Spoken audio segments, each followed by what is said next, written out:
Good morning, good afternoon, good evening, folks. Michael Zuber, one rental at a time, back with the man, the myth, the legend, and your realtor in the Vegas market, Mr. Brian Leba. How you doing, sir?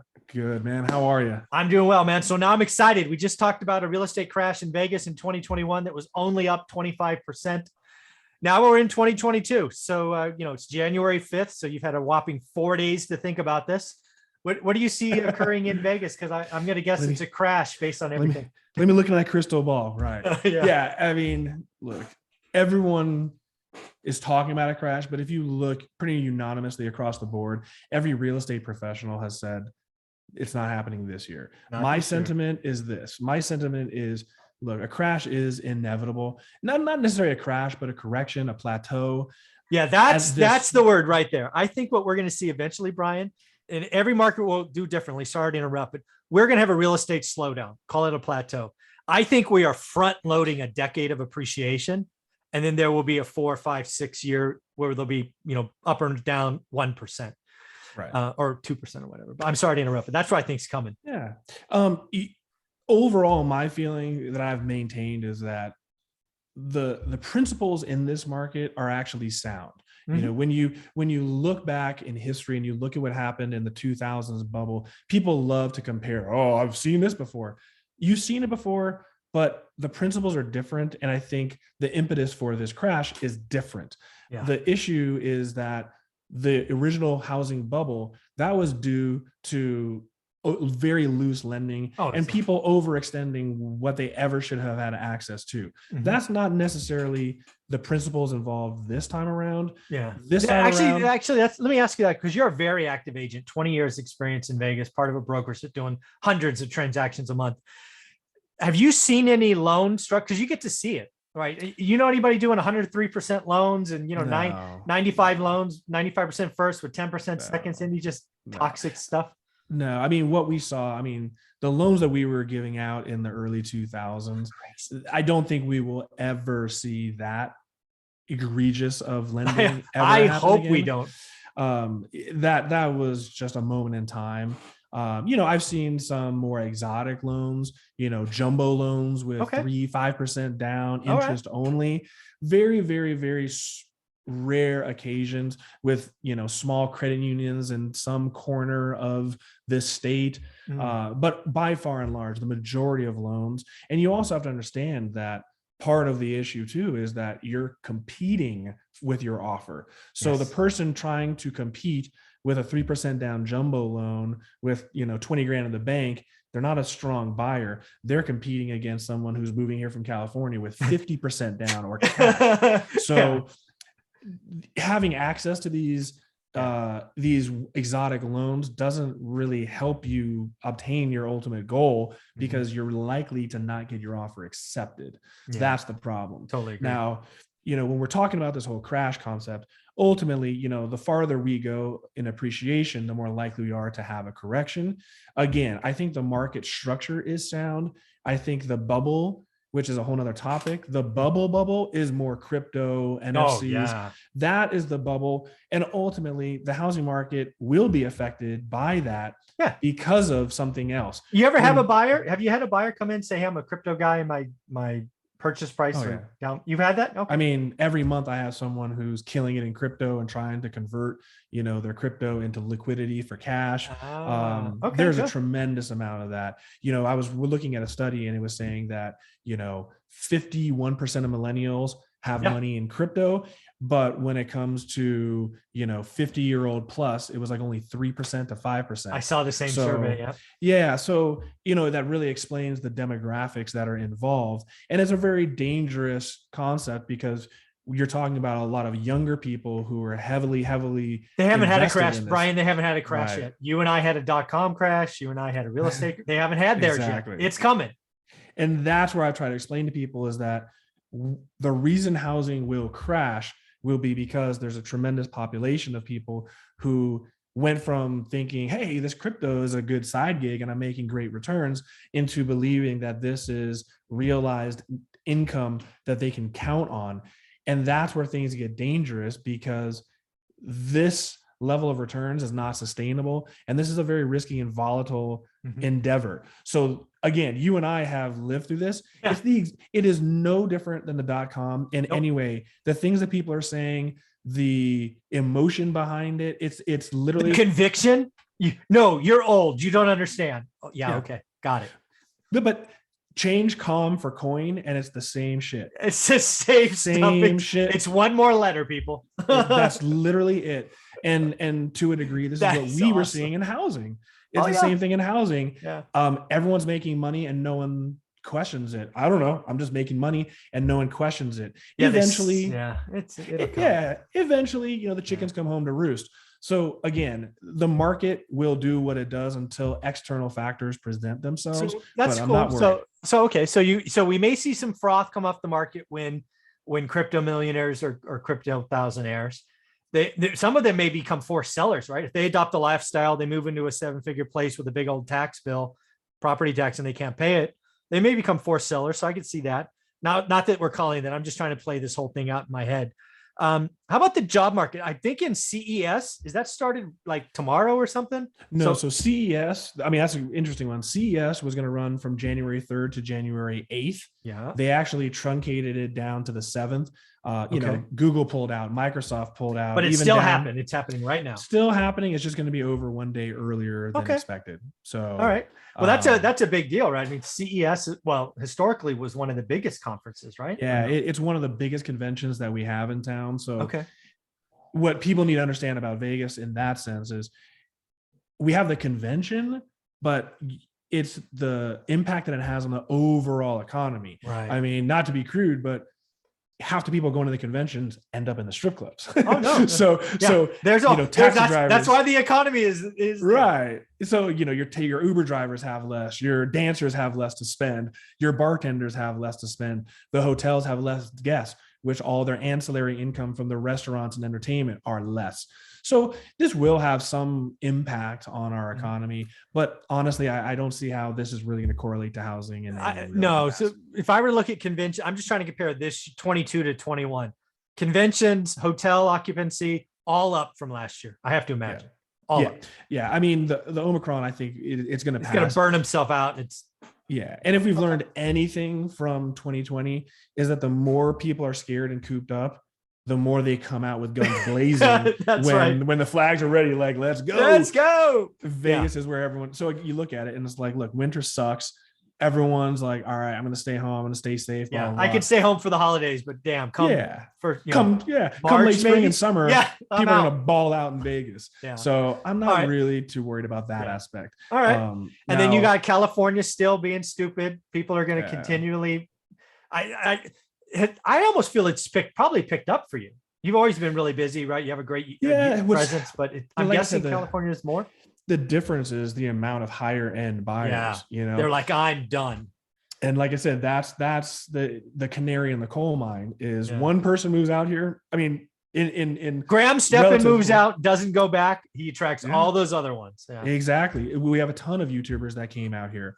So, in 30 years ago, my brother, he moved out here in 1989, and my father, called him an idiot for moving into the middle of the desert. 3 years later, we became idiots. Why? Because my father was going to retire. We came out to visit my idiot brother who lived in the middle of the desert, and we came to realize it ain't so bad. It's not so bad. So we became idiots too. And to a certain degree, that's what's happening on that high end, is that canary in the coal mine. One wealthy person says, I'm done. I'm tapping out. I'm moving to Vegas. People think they're crazy. They come to visit. They see the quality of life. I agree. And that becomes, the biggest endorsement. Yeah. California has a big hole. I think California, two things are hurting California. One is the rich are doing the math going, I'm paying 13% for this garbage. I'm out.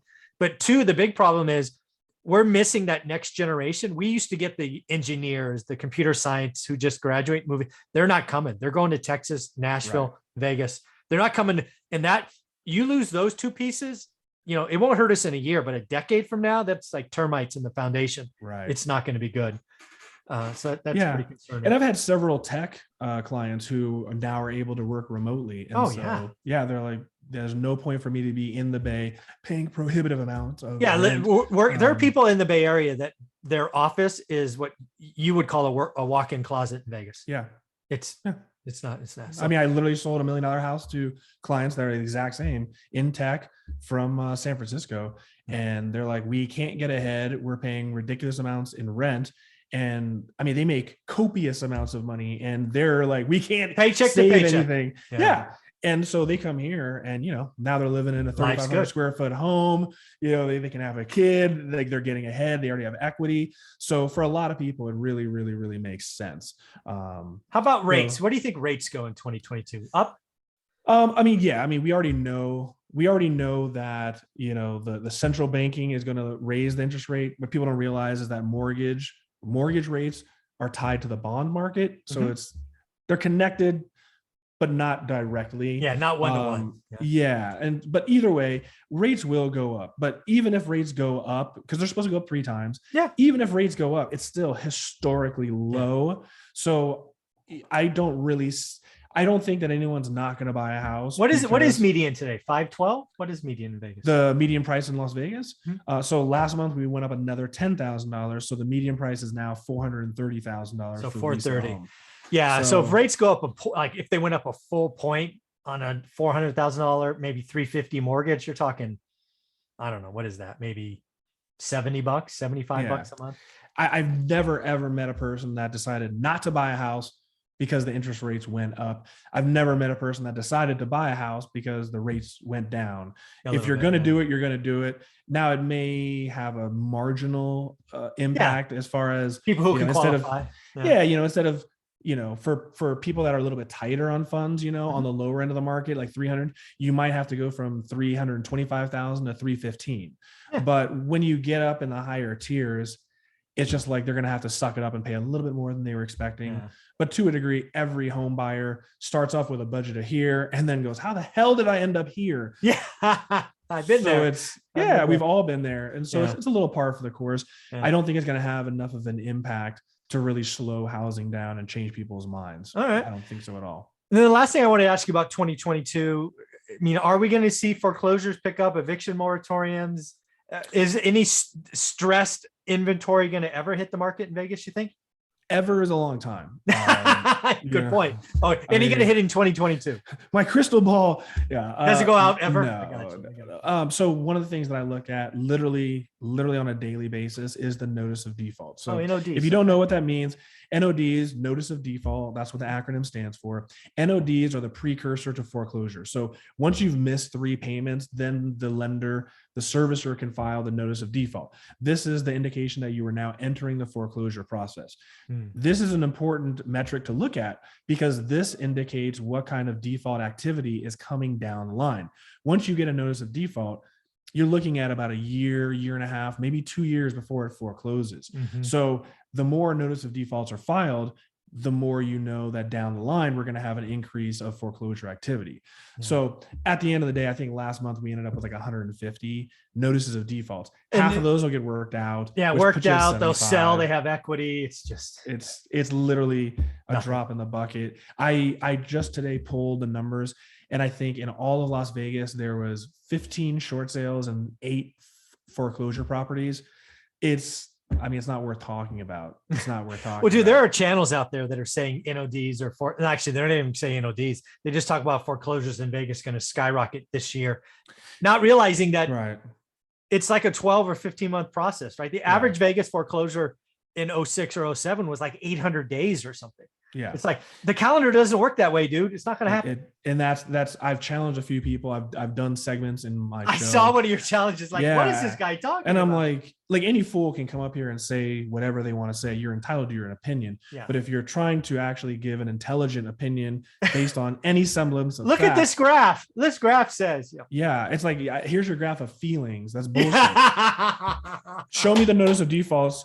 You have to file a notice of default before you can foreclose. So how can you claim that there's going to be 20,000 foreclosures and there's 12 NODs? Yeah, it just doesn't work that way, pal. It just doesn't work that way. Yeah. So again, we will see that coming once the notice of defaults dramatically increase. At this junction, it's been flatlined for years and years. Yeah, and let's just put some context. Today, let's say it's 200. We'll round up.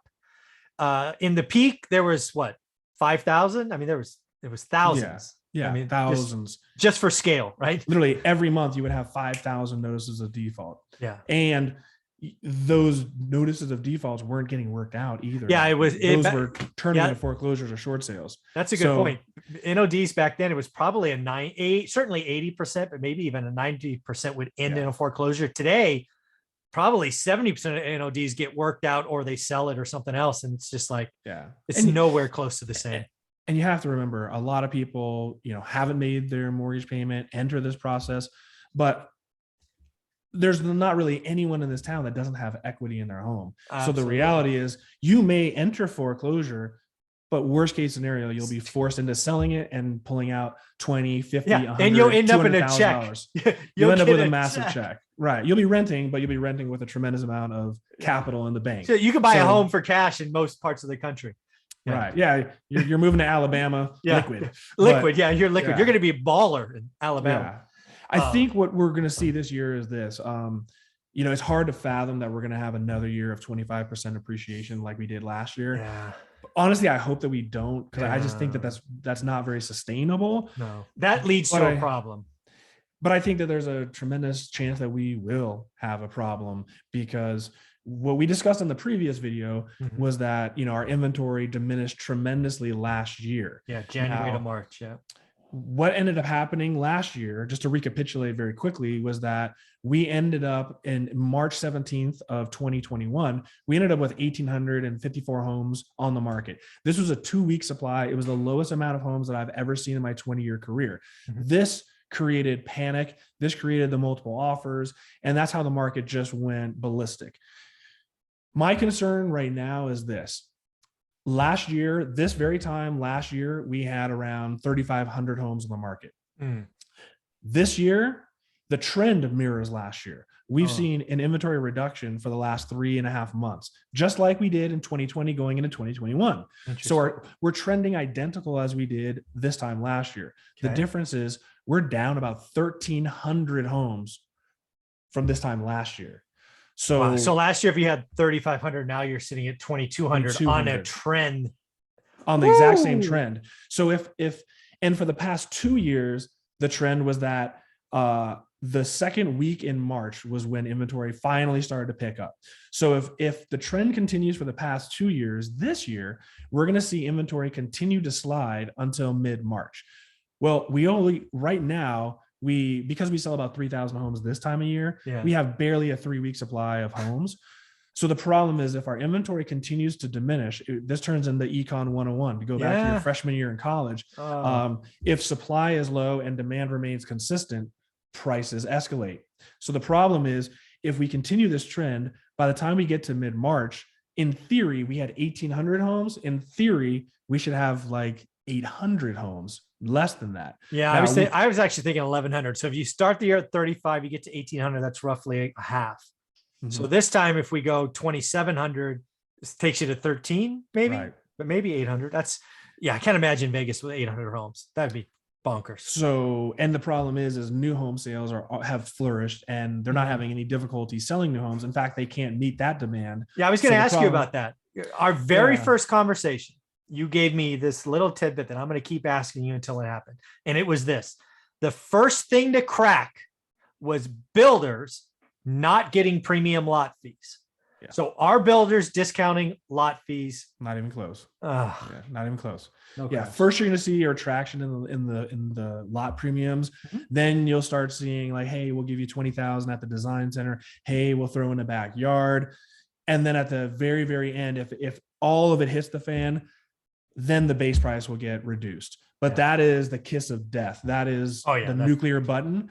Right now, they can't deliver enough homes for the demand. Are they auctioning lot fees yet? Which goes the other way? Oh, Pulte has been doing that. Oh, Jesus. They've been doing blind auctions for almost 4 years because of the demand. So if you want this lot for this particular home, then they will give you a suggested opening But how bid. bad do you want it?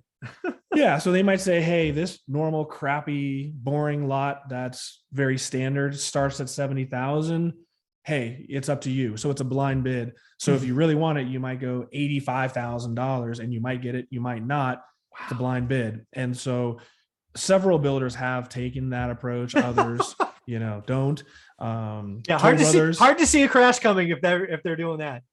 Yeah, I mean, it used to be, $100,000 lot premium meant you had a premium lot on a golf course, maybe 200 at the most. Toll Brothers regularly sells lot premiums for 300. They had lot premiums in a gated community that wasn't in a country club. It wasn't guard gated, and they had lot premiums for $1.1 million for the home. The base price was $850,000.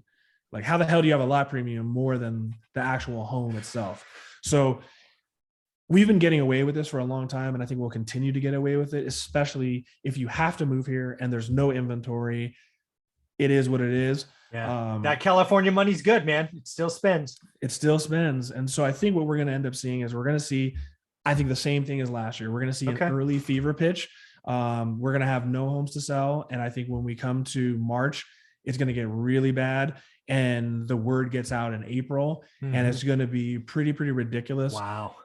I tend to believe that things can't last forever. Yeah. I think end of this summer, I think hopefully might just be that top end of the market. I think that plateau might be like September of this year. Okay. Again, housing, the fundamentals are there. My concern, if you're an investor, timing the market is the most difficult thing in any form of market. But what I would be most focused on is Wall Street and crypto, because that is what will bring housing down. So as long as that is flourishing, housing is fine. Once that cracks and crashes, look at the mid and high end of the real estate market. That is where you're going to have a tremendous amount of problems. The low end, I'm not very worried about. It's the higher end of the market, right, where you have these nouveau riche crypto millionaires.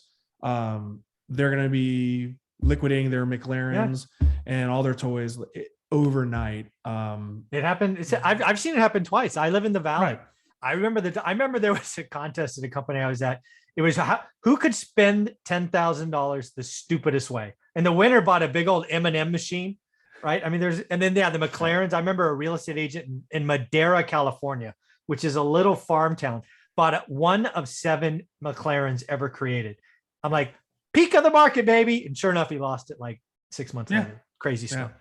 And Vegas was the epicenter of the country. Vegas, Miami, Phoenix. So I mean, I've seen everything you can imagine, and I'm seeing a lot of similarities, just with a different impetus. Yeah, it's 4 letters, not 3. It's coin versus. Yeah. We need to catchphrase that. Yeah, exactly. So it's 4 letters. Benchmark. Yeah, there you go. Well, hey, if somebody wanted to buy in Vegas, they should be calling you. How do you want them to do that? Yes, you can contact me directly. Call, text 702-257-LIBO. You can email me, Brian with a Y, brian@libogroup.com. You can go to my YouTube channel, The Libo Group on YouTube. Just Google me, Brian Libo. Google him, man. He's out there. He's a good-looking guy. And he does Vegas reports every month that I watch. You must check him out on his YouTube channel. Thanks, buddy. I appreciate it. My pleasure. Thank you for having me on. You got it.